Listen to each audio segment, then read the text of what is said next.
ओम श्री शक्ति नमः। ओम श्री शक्ति नमः। शंखचूड़ का असुर राज्य पर अभिषेक और उसके द्वारा देवताओं का अधिकार छीनना जाना।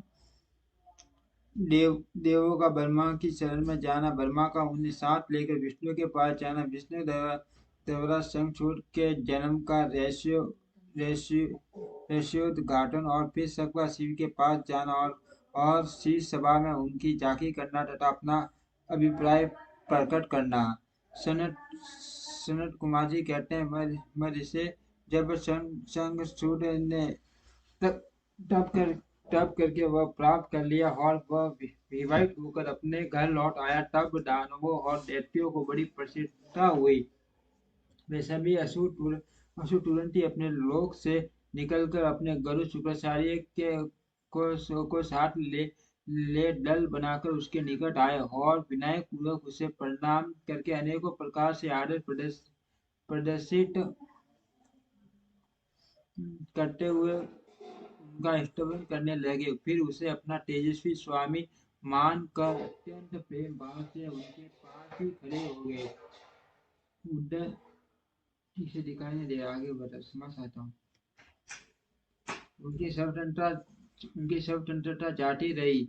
वे वे ब्रह्मचर्या होने के कारण प्रभाहीन हो गए।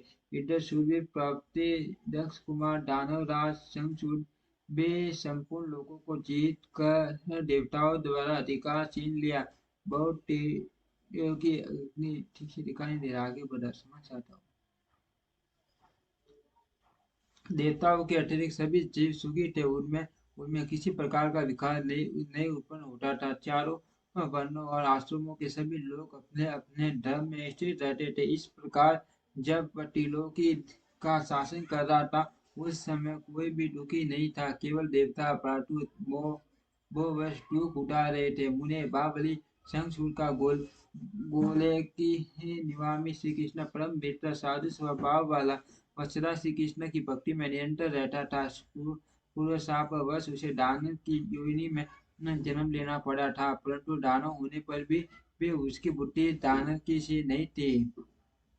प्रिय व्याजी तदंतर जो पराजित होकर राज्य से हाथ धो बैठे थे, वे सभी सुरगण तथा ऋषि परस्पर मंत्रणा करके ब्रह्मा जी की सभा को चले। वहां पहुंचकर उन्होंने ब्रह्मा जी का दर्शन किया और उनके शरणों में अभिवादन करके विशेष रूप से उनकी स्तुति की। फिर आकुलता अपना सारा वृत्तांत उन्हें कह सुनाया। तब ब्रह्मा उन सभी देवताओं तथा मुनियों को ढाढ़स बांध कर उन्हें साथ ले छठ पुरुषों को सुख प्रदान करने वाले वैकुंठ लोक को चल पड़े। वहां पहुंचकर देवगणों से ब्राह्मणों ने रामपति का दर्शन किया। उनके उनके मस्तक पर किरीट सुशोभित था, कानों में कुंडल झलमला रहे थे और कंठ वनमाला से विभूषित था। वे शतभुज देव अपने चारों भुजाओं में शंख चक्र गदा और पंच धारण किए हुए थे। श्री विग्रह पर पीताम्बर शोभा दे रहा था और शंकर और चंद्रनादि सिद्ध उनकी सेवा में नियुक्त थे। ऐसा सर्वव्यापी विष्णु की झांकी करके ब्रह्मा आदि देवताओं तथा मुनिवरों ने उन्हें प्रणाम किया और फिर भक्तिपूर्वक हाथ जोड़कर वे उनकी स्तुति करने लगे। देवता बोले, सामर्थ्यशाली वैकुंठ अधिपते, आप देवों के देव और लोगों के स्वामी हैं। आप त्रिलोकी के गुरु हैं। श्री हरे, हम सब आपके शरण पत्र हुए हैं। आप हमारी रक्षा कीजिए। अपनी महिमा से कभी संयुक्त न होने वाले ऐश्वर्यशाली त्रिलोक के आप ही लोगों के पालक हैं। गोविंद लक्ष्मी आप में ही निवास करते हैं और आप अपने भक्तों के प्राण स्वरूप हैं। आपको हमारा नमस्कार है। इस प्रकार स्तुति करके सभी देवता श्री हरि के आगे रो पड़े। उनकी बात सुनकर भगवान विष्णु ने ब्रह्मा से कहा।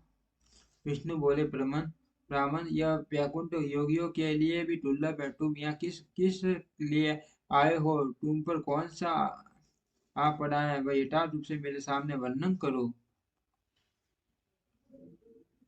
सनत कुमार जी कहते हैं, मुझे श्री हरि का वचन सुनकर ब्रह्मा जी विनम्र भाव से सिर झुकाकर उन्हें बारंबार प्रणाम किया और तुलित बांध के परमात्मा विष्णु के सम्मुख स्थित हो देवताओं के कष्ट से भरी हुई शंखचूड़ की सारी कर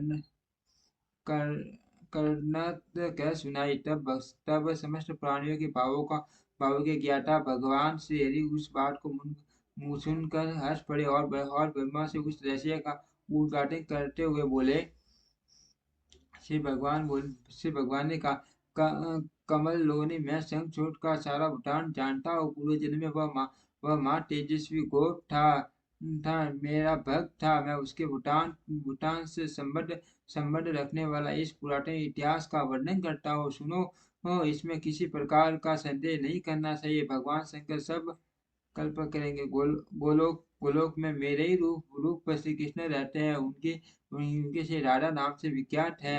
वह जगत जननी तथा प्रकृति परमोट ग्रस्त पांचवी मूर्ति है। वही वही वही वह सुंदर रूप से करने वाले उनके अंग से उत्पन्न बहुत से गोपियां भी वहाँ निवास करती है। वे नित्य राधा कृष्ण अनुवर्तन करते हुए उत्तम उत्तम क्रीड़ाओं पर में तत्पर रहते हैं। वही गोप इस समय शंभु की इस लीला से मोहित होकर साप अपने को दुख देने वाली दानवी योनि को प्राप्त हो गया। श्री कृष्ण पहले से ही रुद्र के त्रिशूल से उसकी मृत्यु निर्धारित करते हैं। इस प्रकार वह दानव देह का परित्याग करके कृष्ण पार्षद हो जाएगा। देवेश, ऐसा जानकर तुम्हें भय नहीं करना चाहिए। चलो, हम दोनों शंकर की शरण में चले, शीघ्र ही कल्याण विधान करेंगे। अब तुम्हें समस्त देवों को निर्भय हो जाना चाहिए। सनत कुमार जी कहते हैं, मुने यूं कहकर ब्रह्म सहित विष्णु शिवलोक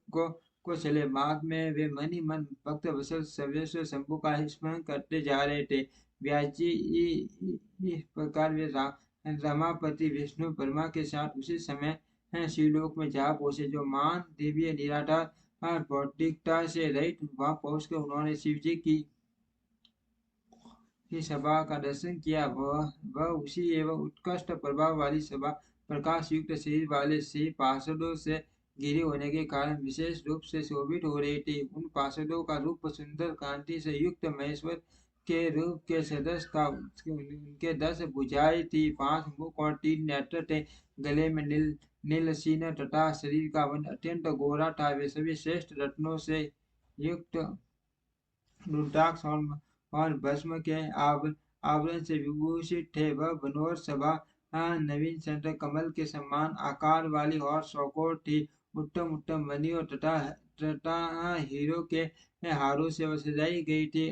अमूल्य रत्नों के बने हुए कमल पट्टों से सुशोभित थी। उसमें मणियों की जालियों से युक्त गवाक्ष बने थे, जिससे वह चित्र विचित्र दिख रही थी। शंकर की इच्छा से उसमें पंचराग मणि जुड़ी हुई थी, जिससे वह अद्भुत सी लग रही थी। वह संयमंत कमिनी बनी हुई सैकड़ों सीढ़ियों से युक्त थी। उसमें चारों ओर इंद्रजील मणि के खंभे लगे थे, जिन पर सर्व सूत्र से करंट संतन के सुंदर पल्लव लटक रहे थे, जिससे वह मन को मोह ले रही थी। वह बड़ी भांति संस्कृत तथा सुगंधित वायु से 61 योजन विस्तार वाली वह सभा बहुत से विकारों से भरी थी। उसके मध्य भाग में अमूल्य रत्नों द्वारा निर्मित एक विशिष्ट सिंहासन था। उसी पर शंकर विराजमान थे। उन्हें सुरेश्वर विष्णु ने देखा। वे तारकाओं से घिरे हुए चंद्रमा के समान लग रहे थे। वे किरकिट कुंडल और रत्नों की मालाओं से विभूषित थे। उनके अंगों में भस्म समाई हुई थी और वे लीला कमल धारण किए हुए मान उल्लास से भरे हुए उमाकांता का मन शांत तथा प्रसन्न था। देवी पार्वती ने उन्हें सुवासित तांबूल प्रदान किया था, जिसे वे सबा रहे थे। शिवगण हाथ में श्वेत सवर लेकर परम भक्ति के नाथ उनकी सेवा कर रहे थे और सिद्ध भक्ति वश सिर झुकाकर उनके स्तवन में लगे थे। वे गुणातीत पेशान त्रिदेवों के जनक, सर्वव्यापी निर्विकल्प निराकार, सर्वेशानुसार साकार, कल्याण स्वरूप, माया रहित, अजन्मा आद्य, माया के अधीश्वर, प्रकृति और पुरुष से भी परस्पर सर्वसम्मत, परिपूर्णतम और समता युक्त है। ऐसे विशेष गुणों से युक्त शिव को देखकर ब्रह्मा और विष्णु ने हाथ जोड़कर उन्हें प्रणाम किया और फिर वे स्तुति करने लगे।